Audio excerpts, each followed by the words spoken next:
Not changing the box, I might make a team. As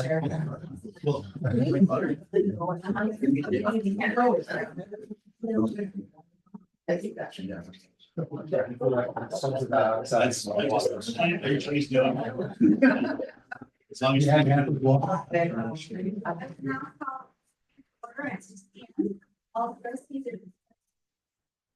all trustees are present with the exception of welcome. This meeting is being webcast live and recorded. The recording of webcast may capture those attending the meeting. At this time, I would like to remind everyone that all procedures for public participation in tonight's meeting. Members of the public are encouraged to attend and address the board on any agenda item or topic in the board's jurisdiction. Public comments will be allowed at a maximum of 5 minutes per speaker, with a total time of 20 minutes allocated for each item. If necessary, the president may adjust these times in minutes to ensure everyone has an opportunity to speak. Non-English speakers will be given double the time if the translator is used. Speakers' request forms are available at the entrance of the boardroom and can be handed to the superintendent prior to the public comment. Regarding complaints, if a concern is raised about an employee, the defendant will be informed of the appropriate procedure. The first step is for the complainant, thank you, to submit the concern in writing to the district office, after which the district will begin the investigation process to address the issue fairly and promptly. Complaints involving child abuse or unlawful discrimination will be handled in accordance with specific legal protocols. Please note that any document handed to the board during the meeting are subject to public records request in accordance with California Public Records Act. The board prohibits retaliation against complainants, and all complaints will be investigated promptly and impartially. Please be respectful in the meeting process. Disruptive behavior will not be tolerated and will result in removal of the meeting. Thank you for your cooperation. If you will please stand for the Pledge of Allegiance.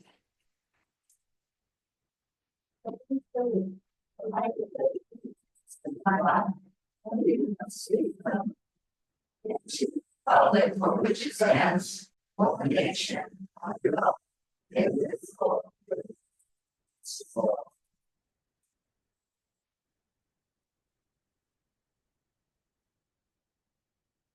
We're approving the May 24 regular meeting agenda. We have a correction of the agenda. It is currently reads approve the April 23rd, 2025 regular meeting agenda. It should read May 14, 2025. Can I have a motion to approve the amendment of the agenda to read May 14, 2025 and approve the agenda? Item. I'll second. Roll call. Sandra? Aye. Sammy? Aye. Patty? Aye. And I. Presentations. We have one presentation this evening. Mr. Locken will provide the presentation. Have that slide. I do.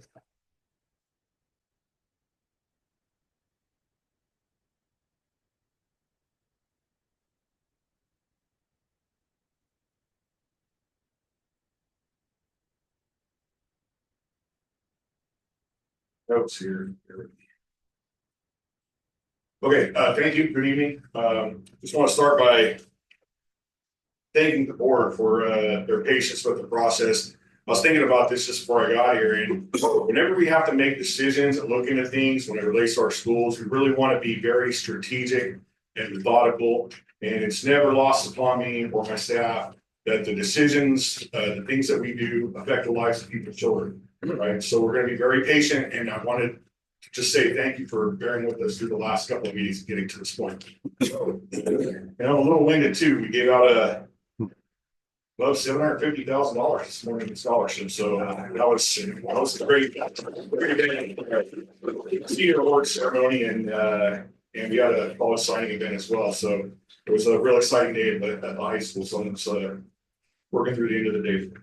All right, so the cover slide here, corporate high school graduation ceremony structuring, and I put on the bottom just the number. So when I refer to the number, that's what I mean when I say the number. Okay, it's the kids arranged in that number.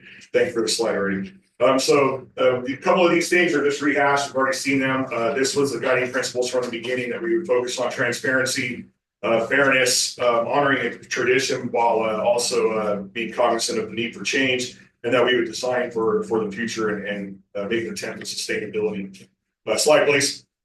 And so these are the phases that we went through. Phase one was basically a listening and learning. The second piece was like an analysis and a work group piece. And then tonight is the third phase where we're going to come to the board with our design and share that out publicly. Slide, please. All right, we've seen this before. Total capacity of the corporate community stadium was 2,519 people in the bleachers, 1,642 home side, 877 visitor side. Slide, please. And this is the breakdown or an approximation of the employee assignments for the CHS graduations. So 6 admin, 47 teachers, 5 grounds, maintenance, operations, transportation director, 4 security, plus law enforcement. Some of these overlap, but you got some miscellaneous pieces too: IT, public address, video stream. We have to have medical there, paraprofessionals, etc. Slide. All right, so there you go. It's on the top. What do we have in the room? We have an elephant in the room, right? So really through the whole process, the survey all led towards basically one area that lacked some complete consensus. We'll say it that way. It lacked a complete consensus. And so that elephant is basically the tradition of having the number on the visitor side and either keeping that or foregoing that and adding the number of tickets and having folks sit on the visitor side. Really, it would be unreasonable to try to do both. So we looked at that as the main elephant in the room, so to speak. Slide, please. And so why is that important, right? So I was thinking about this as well. On one hand, you have some families out there that are looking at bringing as many folks as they can within reason, I guess, to the ceremony. You know, we want to have public access to our events, you know, to support our children. Obviously, that's important. But on the other side, what I've discovered through this process is that there's a couple of nuances here that from the outside looking in that I want to clarify, right? And so it's basically this, like there's 2 things that come to mind that led me to this kind of illuminating this misconception. One was a comment in the survey. It says something about, well, who cares about the kids in corporate doing those goofy chants, right? Something about goofy chants. I remember seeing that. I thought, that's kind of a strange thing. And then I had one person ask me, why don't you guys just take a picture of them in the 24 during practice and just call it good? And that's when I started to realize that from the outside looking in, if you look at that picture, you can see me, I'm the handsome gentleman with the bald head at the bottom left. From the outside looking in, this number isn't just kids sitting in the number for a picture. It's actually way, way beyond that. So when you're up close and you see what it really is, it's the kids in a culminating moment of experiences through Corcoran Joint Unified School District, going back 13 plus years from TKK, and the majority of these kids do. They're from the Bret Hart, right? And they come through the 13 years, and this is the last moment. These guys will never be together again like that forever. So you put that 193 seniors up there, they do the chants, and what chants are we talking about? The one that I never grew up with. I'm originally from Hanford, but I learned pretty quick 20-something years ago, the CCCOR chant. Right, these kids come to the high school already knowing that with the little fist thing, and they do that at the end. They do those chants, right? And so from the outside looking in and just taking a picture of them, I can see where that could be a bit of a misconception, but the reality is that it's a euphoric moment on behalf of the children of the community. And so that's why the number is important, not just to take a picture to hang on a wall, but to give the kids an experience that they'll never forget. You stand close enough to this and experience that moment like I have for the past 21 years, it's really meaningful. And we've heard that in the survey data and in the testimonials from people face to face. Slide, please. Okay, so this is from the Parsec survey. I just screenshotted the top piece, and then I used some ChatGPT work on the bottom. So completed Corcoran High School graduation ceremony survey. This was April 11th to the 22nd, 520 submissions, 151 total respondents.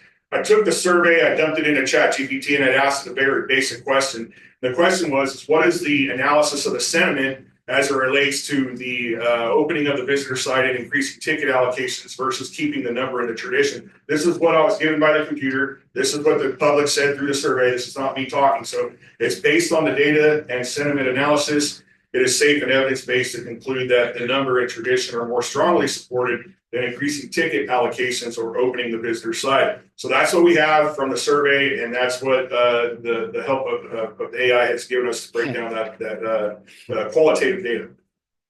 Slide, please. There were some other survey pieces to it. I just wanted to be transparent, share that. One of the questions was, who's the ceremony for, to roughly paraphrase it. It was 81% student focused, right? So a lot of people responded in that way. Things about family inclusion. I'm not sure if you guys are familiar, but during the graduation ceremony, for students whose parents graduated, or grandparents, great grandparents, etc., we announce those names in class here as well. That's something unique to us. So that's part of the family inclusion piece.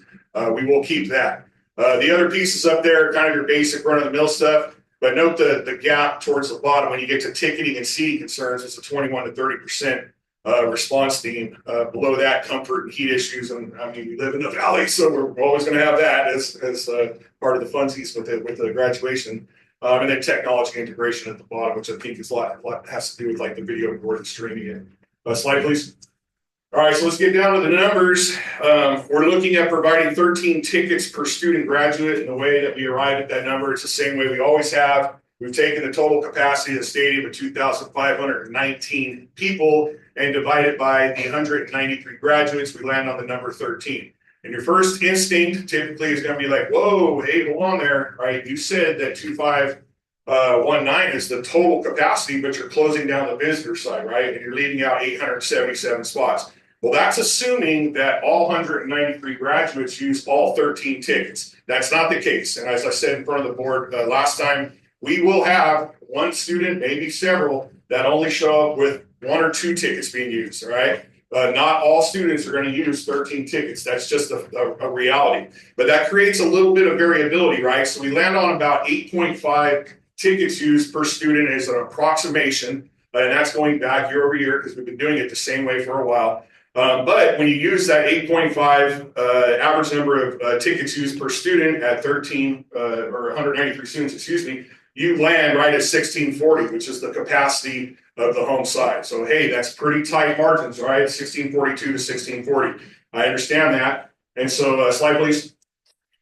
We're planning to maintain the ceremony structure with our 13 tickets per graduate. Go ahead and hit the slide. And so these are the added measures of support. Only, just to be careful, right? And we have a diagram on the right of what the ceremony will continue to look like. We're going to increase the disabled seating on the track. The way that works is that Mrs. Barajas, the registrar, puts out a form requesting from people from the public who are attending the ceremony to basically put their name on a list to reserve seating in the front on the track with the chairs. I asked the MOT and the CBO to provide more chairs for that. That way I could use some employees just to simply identify folks who may not have signed up for that list and just say, hey, look, this person looks like they can be better supported by having a chair down on the track as opposed to having folks, with a walker or a wheelchair or something like try to get up the stairs. So we'll try to pull 50 down off of the stands to help with that number in case, if it does get a little bit crowded beyond the 8.5 number of tickets used on average per student, maybe it goes to 9. So we just need to be a little careful. And we'll have standing room only areas, which is totally not uncommon. Let me say that without the double negative, which is totally common, right? So, former teacher. So, for example, like a homecoming football game, you'll have folks standing on the hills on the sides. If you look at the northwest and southwest corners of the track, the yellow piece on the top left, and then it's blue on the bottom left, we'll have the MOT and the grounds department rope off a little area right there and put some signs called SRO, standing room only. If you've ever been to a Raiders or an Oakland A's game, you're familiar with that in the outfield. It's for me, I'll just say that concerts and football games, I'm just one that can't sit still for a long time. So I'm usually in the standing room only areas anyhow, but we'll have those designated just as a precaution. Not that we're necessarily anticipating having to pack people in there, but just as a precautionary measure. So that is I think one more slide maybe. So that's where we're at. Are there any questions?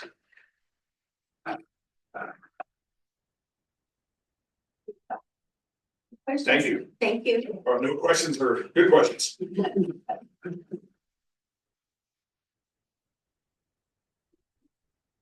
Reports Middle School. We have Bailey Gomez.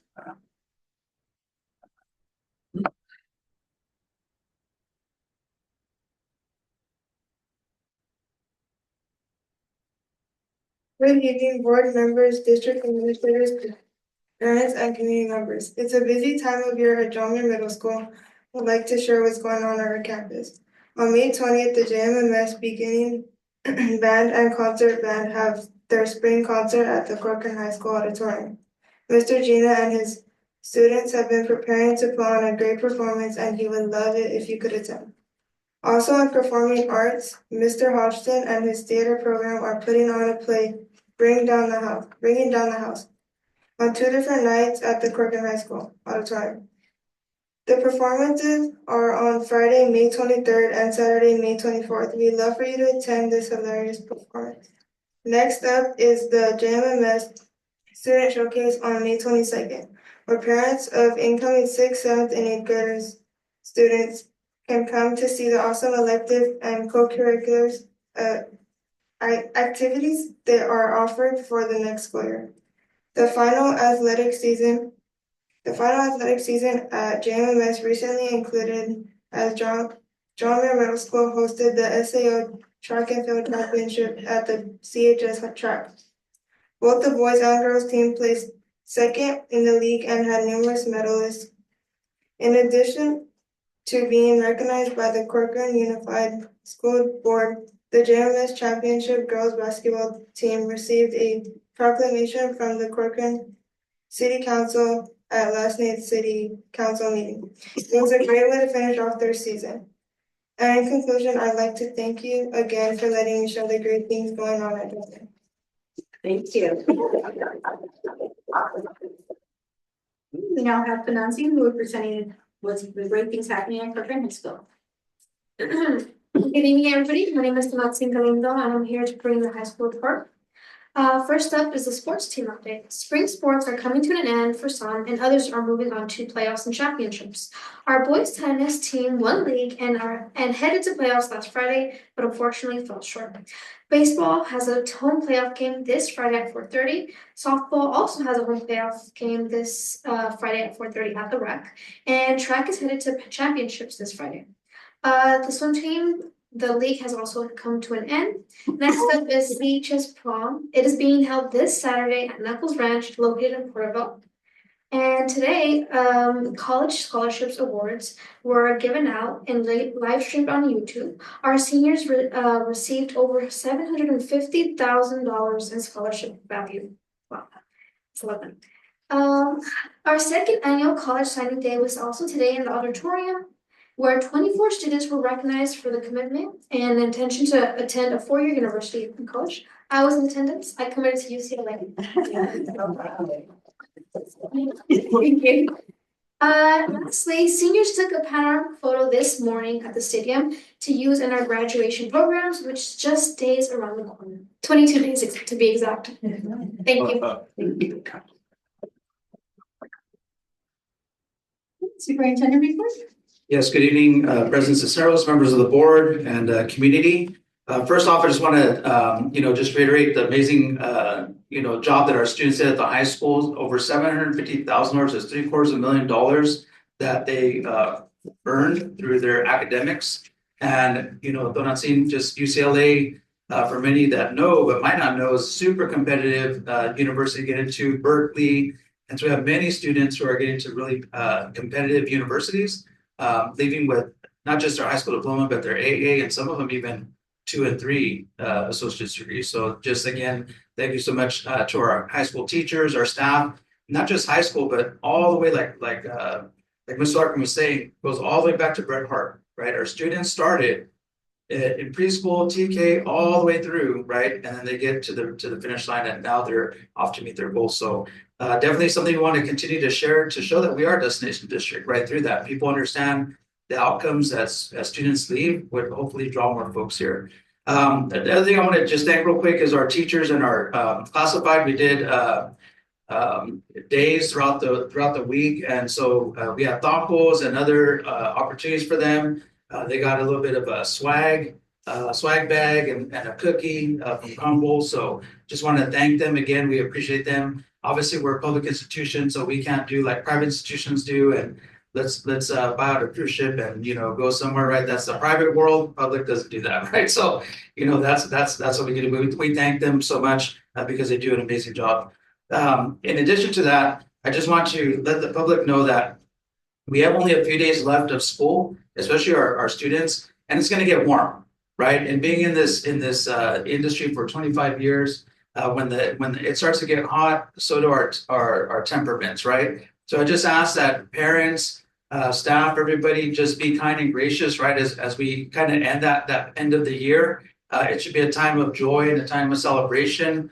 But then at the same time, we know that as things get warm and our weather, that we know that misbehaviors begin to happen. So please remind your students, and then teachers as well, continue to do a great job there.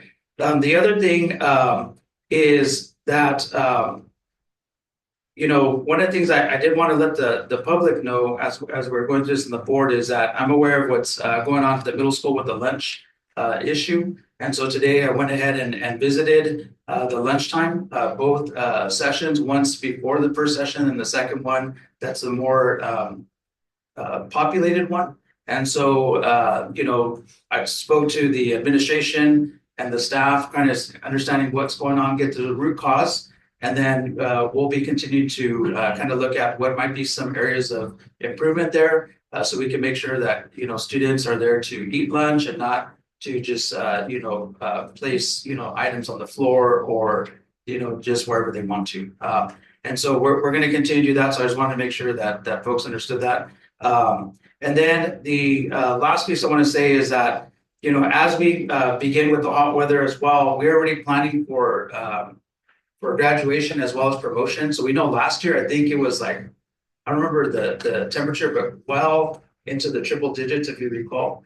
And so super hot. So, thank you to the board that we were able to provide cold waters for folks and cooling stations and those type of things without them having to worry about it, right? I went to a graduation where they had concession stands and you can buy those products, right? But it's really the focus is the students. So we want to make sure that people are just cooled down and ready to go. And so we're already planning that as well. So I know Principal Larkin said some of that in his presentation, but we're looking at that for both middle school as well as high school. Okay, and then with that, that's pretty much all I have. I yield my time to President Cisneros. Board of Trustees. I just want to say again, thank you. Obviously, we're all very excited about our kids going to college and all the money that they were able to get, but it came from the community, right? So I want to thank our small community for coming together and always thinking about our kids and helping our youth and giving back. So thank you, everybody. And it's all because of you. Again, that's all. Hey, Corcoran Faculty Association.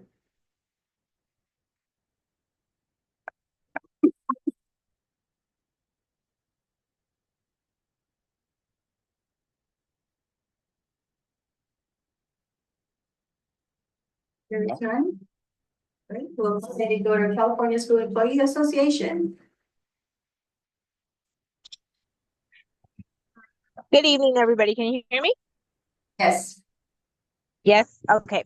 I don't have a report for you tonight, but I did want to express, my gratitude and my amazement for all of the scholarships awarded this morning for all of our graduating seniors. It's amazing to see year after year the amount of monies that is able to be provided to these students, especially coming from a small community such as Corcoran. So we're almost to the end of the school year. Weather's heating up. We just got to continue to push through and just end the year on a positive note. So I'm looking forward to what the next couple of weeks have in store. It gets really, really hectic and crazy. But if we all work together, we all communicate and cooperate, I think we'd have a really successful end of the school year. So thank you. That's all for me tonight. Thank you. Public comments. As I stated earlier, members of the public wanted to provide public comments on the items listed on tonight's agenda. We recommend you fill out a public comment form on the table in the forum and hand it to Mr. Pacina before the item comes up on the agenda. We recommend you complete a separate form for each agenda item you want to comment on. Members of the public providing public comment, please use the microphone and put it in the middle of the boardroom. So I know we already have 4. So we have 4, only 3. Okay, we'll go ahead and begin with Robin Feldman. My name is Robin Feldman, 420 Denson Avenue, Corcoran. And I was just going to read over a letter I sent to the superintendent a while ago. Dear Superintendent Casina, the state of California has been changing the enrollment dates each year to include more and more students in TK. The TK teachers are concerned with the growing enrollment for the 25-26 school year that we will need another teacher and aide hired as soon as possible so they can start the beginning of the next school year. The past 2 years, the birth date for enrollment was extended 2 months each year, which required a new classroom to be open to meet the CDA requirements. Next year, the birth dates for enrollment are being extended 3 months, June 3rd to September 1st, and our required class ratio is going from 1 to 12 to 1 to 10. The past years, we have requested a new teacher aide be hired, but we have been made to wait until the enrollment reached the TK limit. It is very exciting for parents and students to be moved in October or November, and it is difficult to find a qualified TK teacher at the last minute when a substitute teacher is opening the class. It is stressful and chaotic for our young students, and the new teachers start past the opening of the school year. We feel these jobs should be posted as soon as possible. We hope you can support us and do what is best in the interest of the students. And also the May revision, which just went out today from the governor. The TK budget was, well, in the revision, it says it's funded. There's a proposed state budget that has billions allocated across the state for maintaining and the expansion in TK with the ratio of 10 to 1. Thank you very much. Thank you. Superintendent Reed. Selena Duran.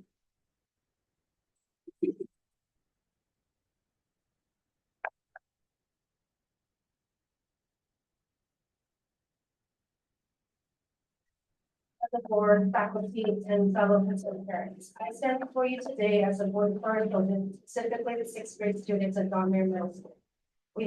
Who have greatly come forward to share their experiences with Mr. Rojas, a teacher and a wrestling coach who has crossed the line of acceptable behavior. It has come to my attention and indeed the attention of many parents and guardians that Mr. Rojas has engaged in inappropriate and unacceptable conduct with our children. Reports indicate that he has made comments about their bodies referring to them in a derogatory way, such as telling students that they have fat asses. This kind of language is not only disrespectful, but also deeply damaging to the self-esteem of young adolescents who are already navigating the complexities of their changing bodies. It has been reported that Mr. Rojas has physically touched students, specifically placing his hands on their thighs and waist. This is an invasion of personal space that no child should have to endure, especially in a learning environment that is supposed to be safe and nurturing. The fact that he has instructed a male student to turn around and pull his pants down is not merely troubling, it is blatant violation of trust and professionalism. In addition to these concerning behaviors in the classroom, Mr. Rojas has also served as a wrestling coach for our school. Many of the girls on the wrestling team have expressed discomfort with his coaching methods. It has been reported that he has attempted to place them in positions during practice that required him to be on top of them. When these young athletes expressed their discomfort and said that they do not want to proceed, he would dismiss their feelings, telling them, "Fine, if you don't want to learn, then don't learn." This response is not only dismissive, but also reinforces a culture where students may feel pressured to comply despite their discomfort. The emotional and psychological impact these actions have on our children cannot be overstated. Many students have expressed feelings of discomfort, fear, and confusion, and have even went to the office and asked to be removed from Mr. Rojas' classroom. They should feel safe in their classrooms and on the wrestling mat. Yet they are now filled with anxiety about facing a teacher who has not been breached ethical boundaries, but has also fostered an environment of ridicule and intimidation. What is even more alarming is the apparent inaction from the school administration regarding these complaints. It is unacceptable that Mr. Rojas has not been placed on an administrative leave while these serious allegations are being investigated. The lack of response sends a troubling message to our students that there well-being, and comfort are secondary to the status of a teacher who has shown a clear disregard of their dignity. As we gather here today, I urge the board to take immediate and decisive action. Our children deserve to be heard and they deserve to be protected. It is crucial that we create a safe educational environment where every student feels valued and respected. I implore you to investigate these allegations thoroughly and ensure that appropriate measures are taken to safeguard our children from any further harm. Thank you for your attention to this serious matter. Our children are counting on you to act. Thank you very much. Superintendent to review. Eric Morales.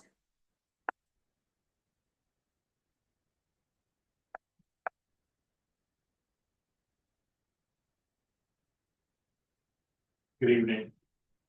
Thank you for allowing me some time to speak. I will try my best to keep it shorter. The reason I'm addressing you today is due to a recent situation that occurred on April 30th regarding my family and another family here in town.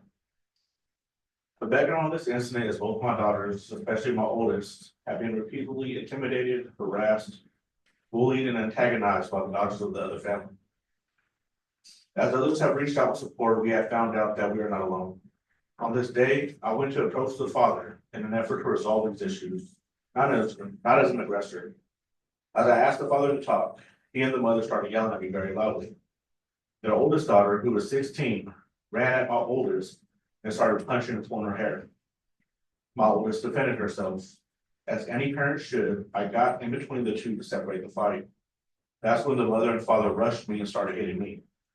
Even though I was getting punched in the face and back of my head, I did not throw a single punch because of the kids that were around, because it was a little gang. Their oldest and youngest, who are 16 and 13, then jumped my oldest. Their 15-year-old started fighting my 13-year-old. Then the mother left me and started hitting my 16 and 13-year-old. If you have seen the video that I did provide to the secretary here at the school district of the altercation ending, or that was posted on social media, it's exhausting and painful to watch your children go through this and hear that other children don't experience repercussions for their actions at school, or they aren't noticed, or they don't comprehend the severity of their actions. If you look at my daughter's history in her student file, you will see that there should be 3 incidents alone recorded with the same girl in the past 5 years. I have helped my daughters follow restraining orders to hold their family accountable for future actions should they choose to persist. I should have did this long ago, to be honest, but I didn't think it would become this unreasonable. Following this, I have several questions and concerns. This incident occurred outside of school hours and off school property. I am a volunteer coach for CJUSD softball program, and I'm currently suspended due to the situation. As I understand an investigation needs to be concluded, I have concerns for the years to come. I have attempted to address this personally and haven't received a response. I feel as though I'm being avoided. When will the decision be made for my future as a volunteer coach for CHS? When things can be implemented to help our kids and other kids who are experiencing this same type of issue? And as volunteer, besides being a CHS volunteer, I volunteer at the RAC for softball, for basketball. I'm a volunteer coach for Little League, so I give my time back to the community just as my parents did. I'm pretty sure you know who my parents are, Ernesto and Nurse Morales. They volunteer their time, and now I'm trying to do the same thing. Thank you. Thank you. Superintendent, what do you? Action items, consent agenda. Do I have a motion to approve the consent agenda items? Do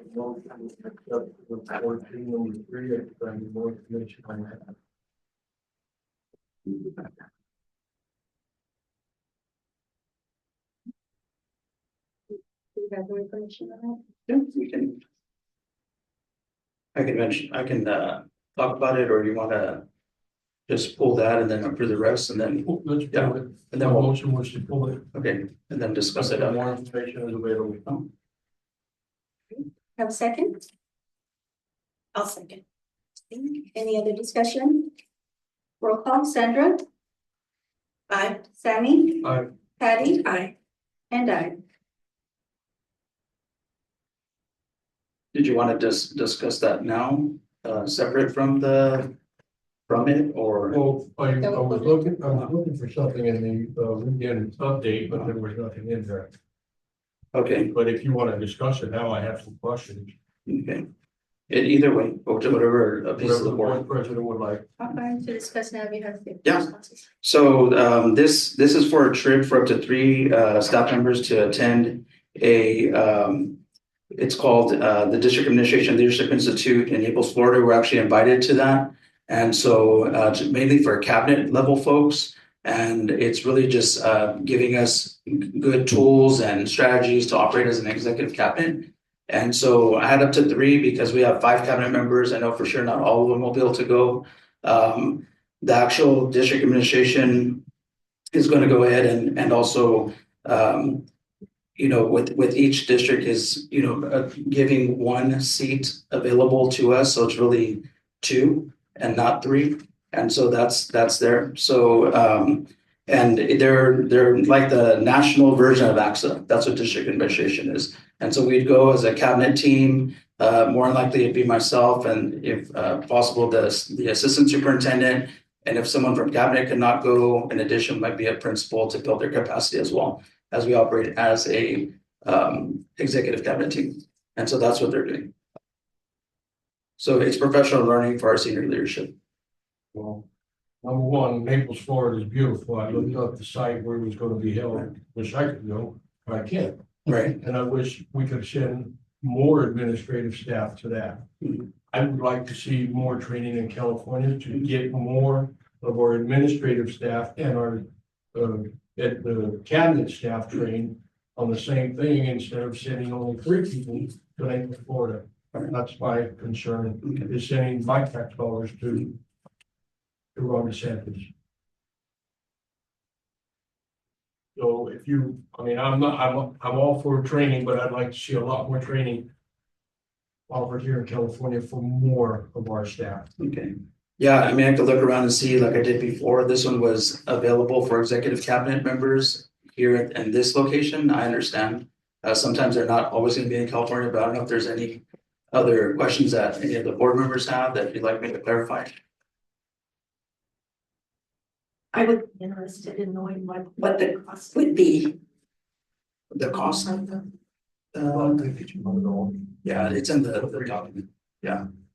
5,200, that's with flights and everything. Yeah.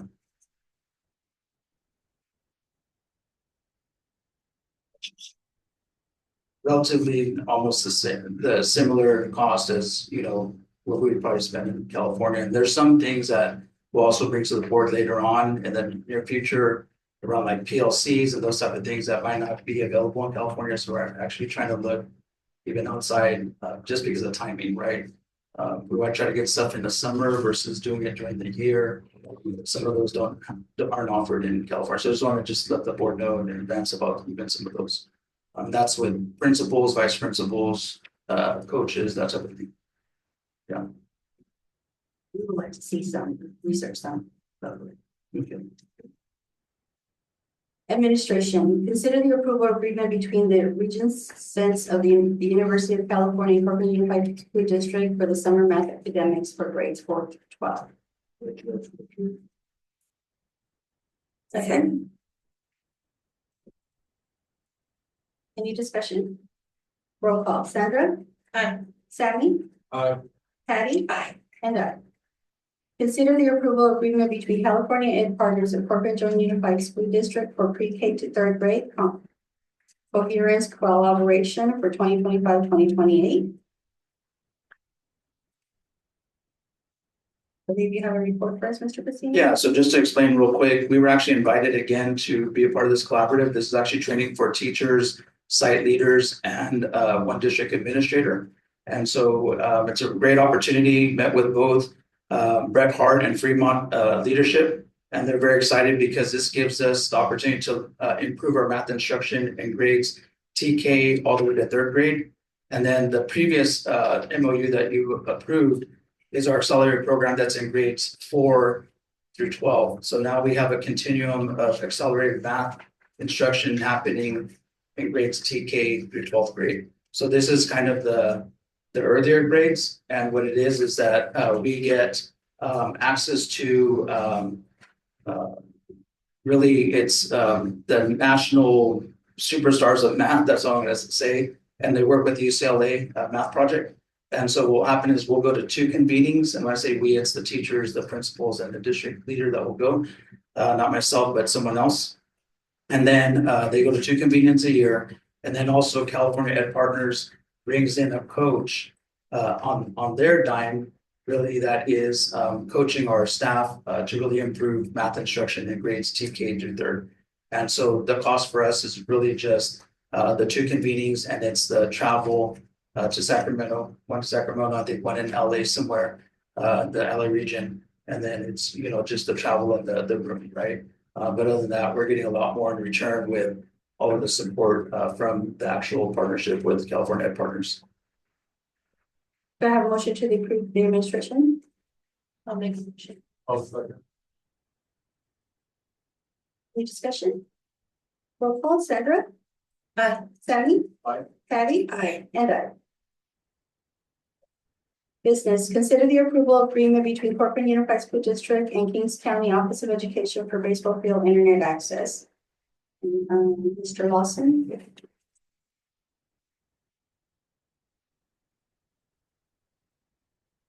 Good evening, board. The approval for the, right now we have a camera at the football stadium in the press box, and it's used to record the games, and there's a lot of little tools that coaches use for that. And what we've done is we want to extend off the stadium and shoot a signal over to the baseball field so that they can have that same use the same kind of camera to be able to record games. It's for baseball. So right now, instead of like trenching in the ground, we use a microwave antenna, kind of like what we do right now with our internet access. And we shoot a signal over the stadium. Now we're piggybacking the baseball field off of the stadium and bringing it back here so we can broadcast it out to the. What was the initial cost? The initial cost to install is $4,800, and it's a $200 a month for the annual per month for a year. So $2,400 use that for 12 months. That will be. Yeah, it's once it's in, the service just stays running. I could find out if we could turn it off for the months that we're not using it, but a whole bunch of years. Yeah, I can check on that, but mostly it's just a service that you sign the contract and it's on all the time. I'm sure we can find other uses of it. I mean, we can always look at that, but it's worked really well for the stadium. Obviously, we can use it for graduation and stuff like that. So maybe the baseball field we can use it for some other uses, but it's a lot cheaper than trenching. Trenching is probably a couple $100,000 minimum just to dig up the ground. We don't want to drag all the way over to the stadium. I'll make a motion. Yeah. Yeah. We only hit all those lines, gas lines, and water lines and stuff. So we're just trying to make it most effective. Very good. Do I have a motion to approve? Well, that cost absolutely. All right. I second. Thank you, Mr. Clark. Second, Patty. Okay, any discussion? Roll call, Sandra? Aye. Sammy? Aye. Patty? Aye. And I. I'm thinking of Valerie, I keep putting, that she seconds. Consider the approval of discarding of technology hardware. And Mr. Lawson again. Yes, that time of year, we're just, this is where we put all of the devices that we are retiring, use of breakage or end of life, and we have it all stored up, and we have a company come and pick it up and send it to e-waste. That includes iPads. That includes any device that's broken that is unrepairable. So we do have iPads, printers, laptops that if we send it for repair and it's unrepairable, then we put that in discard. One more question for you. A couple of years ago, I think we were looking at sending somebody to Apple to repair. Did we ever do that? We did start to do that. I don't know if you want to. Yeah, so one of the things we're going to bring back to the board is potentially a plan for that based on the potential refresh model. We're looking at that. We had a meeting with Apple. They came this way, and so we're looking at that to see what's the cost savings again for us as a district. So we'll be bringing that forward. I did upload again the update in the board update, so you have that as well, some information around that. Do I have a motion to approve? I'll make a motion to. A second. Any discussion? Roll call, Sandra? Aye. Sammy? Aye. Patty? Aye. And okay, consider the approval of change order number 14 for the Corcoran High School Science Building Modernization Project. Ms. Alvarez? Good evening. Included in the packet is a change order for that high school science building modernization project. In the initial proposal for the project, they included an allowance for moisture control services they might need. Throughout the project, they didn't end up needing that, so there's a credit of $30,000 being submitted for approval. Do I have a motion to approve? I move to approve. Second? I'll second. Any discussion? Roll call, Sandra? Aye. Sammy? Aye. Patty? Aye. And I. Consider the approval agreement between Mesa Energy Systems, Inc., a Corcoran Joint Unified School District to install a walk-in cooler at Mark Twain Elementary School. Second? Any discussions? Roll call, Sandra? Aye. Sammy?